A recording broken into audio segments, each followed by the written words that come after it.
நீங்கள் ஏற்கனவே ஒரு கிரெடிட் கார்டை யூஸ் பண்ணிட்டு இருக்கீங்க, அந்த கார்டை நீங்கள் ப்ராப்பராக மெயின்டைன் பண்ணுறதுனால சேம் அதே பேங்க்ல இருந்து உங்களுக்கு புதுசாக ஹையர் வேரியன்ட் ஒரு கார்டு வந்து ஆஃபர் பண்ணுறாங்க.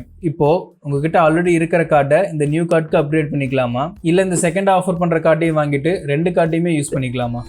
உங்ககிட்ட ஆல்ரெடி இருக்கிற கிரெடிட் கார்டை நீங்கள் அந்த அளவுக்கு யூஸ் பண்ண மாட்டீங்க, அதில் இருக்கிற ஃபீச்சர்ஸ் அண்ட் பெனிஃபிட்ஸ் வந்து என்னோட ஸ்பெண்டிங்க்கு செட் ஆகுதுங்கிற பட்சத்தில் நீங்கள் புது கார்டுக்கு இந்த கார்டுலேருந்து அப்கிரேட் ஆகிறதே ஒரு பெஸ்ட்டான ஒரு ஆப்ஷனாக இருக்கும். இப்படி அப்கிரேட் ஆகும்போது உங்கள் பழைய கார்டோட கிரெடிட் ஹிஸ்ட்ரி இந்த கார்டுக்கு அப்படியே கண்டினியூ ஆகும். ஸோ நீங்கள் லாங் டேர்மில் கிரெடிட் ஹிஸ்ட்ரி வந்து மெயின்டைன் பண்ணணும்னா உங்களுக்கு அப்கிரேட் தான் ஒரு பெஸ்ட்டான ஆப்ஷனாக இருக்கும். இதனால் உங்கள் கிரெடிட் ஏஜ் மெயின்டைன் ஆகும். இது உங்கள் கிரெடிட் ஸ்கோருக்கு ரொம்பவே நல்லது. ஆல்சோ நீங்கள் அதிகமான கார்ட்ஸை சேம் ஒரே பேங்க்லேயே வாங்கணுங்கிற அவசியம் இருக்காது.